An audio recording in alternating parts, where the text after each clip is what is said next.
You missed a page from Telebot. You missed a page from Telebot. You missed a page from Telebot. You missed a page from Telebot. Telebot. Hi everyone, welcome to the SRE podcast. This is a limited series where we're discussing concepts from the SRE book with experts around Google. I'm Viv and I'm your host today, and I am here with MP. Hello everyone. And today we'll be talking about monitoring with our guest Silvia. Hello. Hi, thanks for being here. Do you want to tell us a little bit about yourself? Yes, for sure. Thanks for the invite, first of all. Hi, I'm Silvia, and I am the SRE UTL for a assorted collection of services in AMP. That stands for Application Modernization Platform. I've been at Google for over 10 years, in SRE for about 7 years, and monitoring is the center of SRE work, not just for the metrics, but also observability and understanding of how our services are behaving and addressing our customers' needs. Yeah, cool, thanks. So the SRE book has some notes on monitoring that are more just kind of like general definitions to keep in mind as you build your systems. There's some general tips, but I'm wondering what you would define as monitoring if someone were to say, hey, we need to monitor our systems, right? What does that mean? So the first question is, what's your business goal, right? Traditional thinking around monitoring often says that we should consider error rates or latency, but these are all measurements. They are not targets. They are not goals. So monitoring is nothing if you do not have a goal. It's actually not encouraged nowadays to have too much data, right? Because it can obfuscate the objective information that you are actually looking for. So first thing when you think about monitoring is, what are your business goals and what kind of information you can extract from your services to make a decision about whether or not you are meeting those business goals, or what kind of insight you are looking forward to take the next step in your market segment. So one of the words you've used the word observability, and another word that I've heard around the industry is telemetry. How are these the same or different from monitoring? I usually tend to think of telemetry as one aspect of observability. So for me, telemetry is the time series for whatever you are trying to observe. And observability means, can you extract this data from your telemetry, right? Again, you may have tons of data in your telemetry, but they say nothing about what you're actually trying to observe. Yeah, I like it. It's an interesting approach. So do monitoring systems often account for a number of goals, or is it, I guess this is kind of easy if you have one clear business goal that everything kind of works towards. What if there are a number of goals? Does that mean it's a monitoring system that accounts for all of them? What does complexity look like as systems become complex or goals become complex? Of course, that's an awesome question, right? Because especially at Google, we are often handling with systems that are too complex for a single person to understand, and they often share different goals from different parties, right? So I bet that the goals from business folks are interpreted slightly different from what engineering usually thinks about their own services. So observability may include all these different perspectives. In engineering, usually we tend to look at the services as a black box, right? And engineers, on a first moment, they will try to measure, to observe things like availability, which is commonly defined as the error ratio on a service. Right? So given a certain time frame, you want your error ratio to be below a certain percentage, and that's called availability. But truth is, the next question you have to do is, who is observing those errors?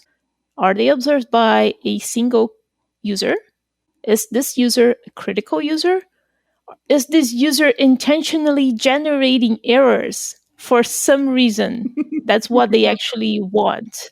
can give you a quick example. I would actually love to hear that. Yeah. So here's the thing. There was a system that would push data into a database. And then in the second moment, they would intentionally send the same data and count the number of duplicated errors. So their availability, from the point of view of that user, availability was always 50%. Because in the first moment, they would inject the data. The second moment, they would try to inject the data again. And in the best scenario, they would get errors, all errors in the second attempt. So if you consider the whole time frame of their workflow, availability is 50%. So these are the questions that we have to ask ourselves when we look at telemetry. What is this data telling us? If you look at only the general broad view, you may get an answer that makes absolutely no sense and definitely doesn't describe the user experience. So raw data by itself means nothing. You have to understand your users. You have to understand your use cases. And you have to accommodate for user creativity, which is very hard. Users are certainly inventive. I know I've seen that a lot as an SRE handling something that is more user-facing. Lots of weird things come up. So I guess speaking about users, when we talk about business goals, are those typically internal for us? We want our systems to look like this, or is it more of a user approach where we want our users to see X, Y, and Z? How much of monitoring is something that users notice versus something that your team or your company might want for itself? That's a great question. Observability may happen at different levels, right? So one important level is the one that we believe is closest to the user experience. That level is defined by ourselves. Actually, the closest level of observability is for you to sit right next to a user and observe them using the system. But that's a very hard strategy to escalate, right? You cannot sit next to your users and collect data from them. So we tend to automate this data collection either via instrumentation of our client libraries, things that run on the browser and send us back telemetry about the usage patterns, usage sequence. So, I click this button and then next I click this other one. So you can actually draw the most common interactions for users in a browser. Another layer that is often associated with user experience is at the very API level, the public API that Google exposes to users. In that case, you instrument the calls to the API. It's a little bit harder to trace the interaction across APIs because they're not necessarily related. But this is a common level for systems and infrastructure, for instance, because we really don't have any piece of logic that runs on the browser. We only go up to the API level. Does that answer your question? I think so, a little bit. Yeah, I know a way that this has been, in my experience, I tend to think of these as like client-side monitoring versus server-side monitoring are the words I use in my head usually. Definitely, if you have telemetry coming from a client library or a agent on the browser or agent somewhere, that's usually considered client monitoring. Server monitoring might be misleading because you can still account for different workflows on the server being processed by the server, while server monitoring often brings to mind the general performance of that black box. So server monitoring is often associated with black box monitoring, but you can do workflow monitoring on the server. And that's the actual challenge in TI-GCP at the moment. Workflow monitoring is a term I have not heard before. I just invented just to give you something different. I love it. You heard it here first. So you heard it here first. Now we can bring that back to all our teams and talk about workflow monitoring on the server, for the server. For the customer. Well, for the customer. Yeah, on the server for the customer, yes. Yeah, I know this isn't necessarily a question, just a comment. I know one of the things that our team thinks about often is, if you have these different pieces, client side, workflow, more server side, if you want to say that, how do you connect those to get a full picture of what's going on versus keeping those separate? And how can you apply both of those when you're looking at different incidents or just generally looking at long-term trends? That's the $1 million question. So, yeah, when should we use observability? When should we apply observability?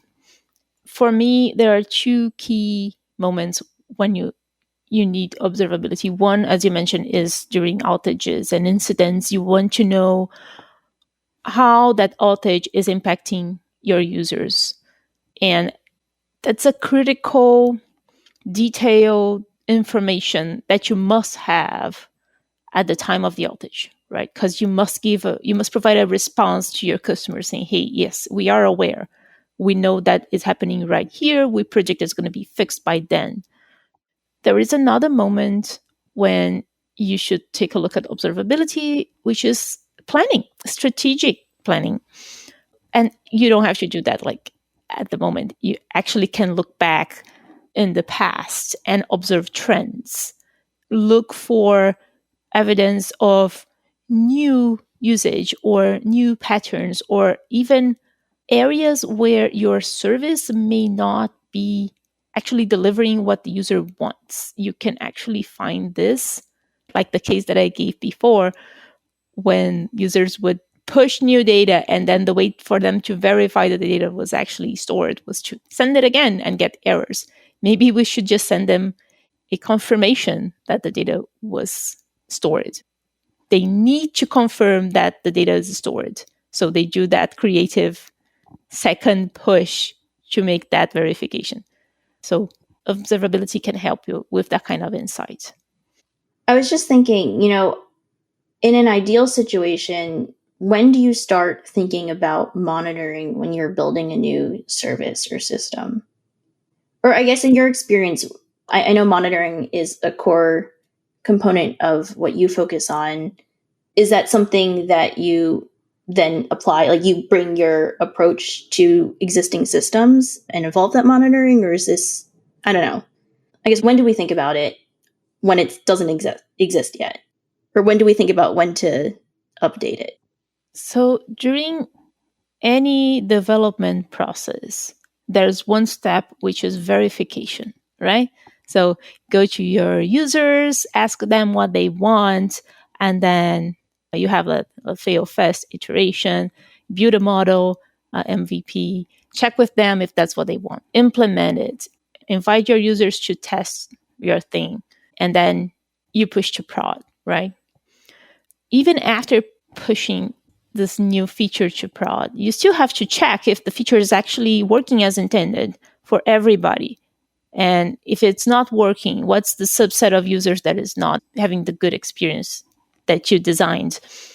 So monitoring serves that purpose, the verification purpose at all times. So the beauty of monitoring is it's also an automation. So you don't have to ask your customers all the time, hey, is it working? Is it working? No, you have the monitoring there. You can check this out. So once you think about monitoring, think about where are the verification requirements for your feature or your product, and integrate the indicators, the main indicators, the telemetry that you need to verify those conditions into the design plan. So when you launch the feature, it goes with all the necessary monitoring that you need to further verify if it's a success or a failure. We talked about being very intentional in what data you're monitoring. How do you know that that data is accurate? Or rather, how can you trust that data? That's an excellent question. Yes, problems with the monitoring data can be very deceptive and hard to actually notice. I'm trying to think if I ever saw that kind of example. I think the most recent example I can think of was something that was always kind of on. So it was always 0 or always 1. And we could only verify that there was a problem with the monitoring data because of a secondary information or a secondary source of telemetry. For instance, our monitoring was saying all usernames were fine. We were getting 0 errors when registering a new user in the system. But then when we look at the logs, we could clearly see the error logs being reported there. So it's mostly a matter of feeling, right? You feel that there should be a variation in this indicator somehow. Why is this always 100%? It doesn't make sense. So always look at your telemetry with a little bit of criticism and don't trust a single indicator, right? Always build a robust collection of indicators that can give you the whole picture with higher confidence. Okay. Yeah. So what I'm kind of hearing is trust your data by not trusting your data, but understanding your service potentially. Not that you shouldn't trust your data, but just to be critical about it. You trust the overall behavior of your data. You don't trust the little piece individually. Sure. And I think it's interesting to point out that there does need to be a robust means of monitoring, right? I don't know if that means that there is overlap in what's being looked at, but kind of like if you only have one thing to look at it, then maybe you don't know when it's failing, right? There's only one aspect you can kind of approach it from. There is another way to validate that your monitoring is actually giving you the data that you expect. It's similar to unit tests, right? So you build the test and then you break it and then you see it fail. So you know the test is actually reacting to the bad condition. So you can do the same thing with monitoring. If you have an indicator that says when your system is down, you may want to bring something down to verify, probably not in production. Try this in tests or right, in a product environment. And verify that your alert actually goes off or that your graphs actually go down. So verify that your intention to monitor is actually what is in place. Now, what about like meta monitoring? Monitoring your monitoring? Yeah, like the who watches the Watchmen question. So that's the beauty of options, right? So if you don't trust your monitoring solution, you can always have 2 solutions in place, right? So go around the market, choose 2 and put them in place. If you offer a monitoring solution, definitely do not use your own solution to monitor yourself. Again, you may do that with like a secondary separated system, but also have a different solution to make sure that the most critical indicators for your system do not have a dependency on yourself, right? So avoid cyclic dependencies when you run a monitoring solution and avoid cyclic dependencies like for everything, basically. So I like a lot of the principles that you've talked about. Definitely good food for thought. I'm wondering, where are we in those principles, right? Does current monitoring, do the systems that you have up currently follow all of those things, or where's the room for improvement? Have we not reached that point yet? Like, is this like ideal and then like we're moving towards it, or is this like where we are and then there's room to keep going? So observability has evolved, at least at Google, in the past 10 years, where we used to look at our services and interpret the information we got as serving a abstract user, right? So all these queries go to the user. It's a single entity that represents us all. We not often would look at the long tail of performance. So if we have 5 nines of availability, we're happy, right? Because that represents that the generic user is also happy because they observe 5 nines of availability or latency or whatever indicator we have. Now, the world has changed a bit, actually a lot, and we are starting to account for different profiles, different users. So we no longer assume that 5 nines of availability represent the overall experience for all the customers. And we take a deeper look into the long tail of performance. And that changes the way that we measure things. Because before, we didn't need an identifier for the users. We could easily drop that on the floor. Not even identifier for the users. We mentioned before workflows. The workflows are actually more important than the users individually, because different users can perform the same workflow in our systems. So we want to make sure that all the workflows that are served by our systems are well performing. And they might diverge in their computational requirements, right? So one workflow may require lower latency, but not so much accuracy. So we have to account for that kind of workflow. Another one may require for a exceptional accuracy, but they can tolerate a day of stallness or something like that. I did have a question I wanted to ask earlier. When we were talking about telemetry and the idea of user-centric telemetry popped into my head, that sounds really expensive in terms of data to try to have telemetry on a per user basis. Yes, you are correct. So consider even just 1 million users, you would have one line on the graph for each one of these users. That graph will never render. And also, it will not be so useful, right? Because we are humans. We can barely cope with 10 lines, even said like 1 million. That's where the concept of workflow comes in, or profile, or unity of aggregation. Anything that brings us between 1 million and just one, but we can still extract actionable information from it. So we don't need to understand each individual user, but we can understand the classes of users, their workflows, or even if the data is not necessarily centered on the user, we may choose aggregation that is based on whatever we are serving. So let's say we are serving a photo albums for our users. So we may consider checking availability and latency per album or per photo.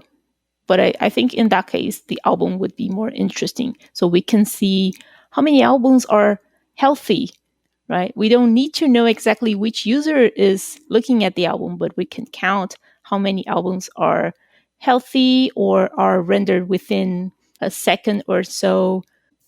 And even then, if the number of albums is too high, we can aggregate them and say, oh, how are the albums with 5 photos, up to 5 photos behaving?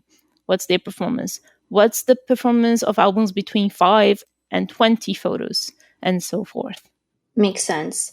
So I guess in that case, to continue your example, say most users have relatively small photo albums. Say everybody has under 100. But then there are some users who have tons and tons of photos in their albums, and maybe that's the long tail where they don't perform as well. Is the point of monitoring to, maybe this is kind of a rhetorical question, but I'm curious whether the monitoring serves more to just make sure that you keep tabs on that specific workflow or profile of users, just for instance, to know if the system is down for them versus for everybody. Or is it more of a way to improve on the system for those particular people because your service may tend to only account for the average person? Does that make sense? Yes, and that's exactly the point, right? You can get direct insight on where your service is lacking, and you can take an objective decision on whether or not to make your service perform better. So let's say 99% of our users have photo albums under 5 photos or so. Are we happy with that number? Do we have a customer that is really engaged in having very large photos? Do we feel like we need to satisfy that use case? If the answer is no, we can even disregard that particular class of information, right? But at least we know we are not blind to that. Yeah, makes sense. That was going to be one of my questions as well, kind of when do we care? Because I could totally see this as being a question of why do we want to spend engineering time on building monitoring for all these particular workflows if the numbers of people in workflows like B through Z are so much smaller than A? Maybe that's more of a business question, but it definitely seems like something that could be tricky.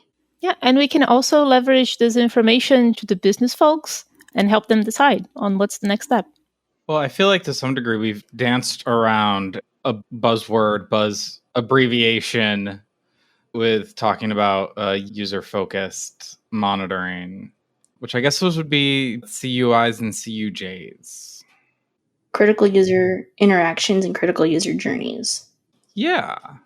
I've heard those terms. How do those fit into this picture? It sounds like they would fit into this picture. Yes. The critical user journeys, which is like the most reasonable aggregation of data to talk about, usually user interaction, like the click the button, enter text, submit form. These are too small for us usually to take any action unless there is a specific problem with the interaction. So let's say one interaction that was interesting, there was a button in a UI that it required a query to a ACL system, so a authorization system, to decide whether or not the button should render.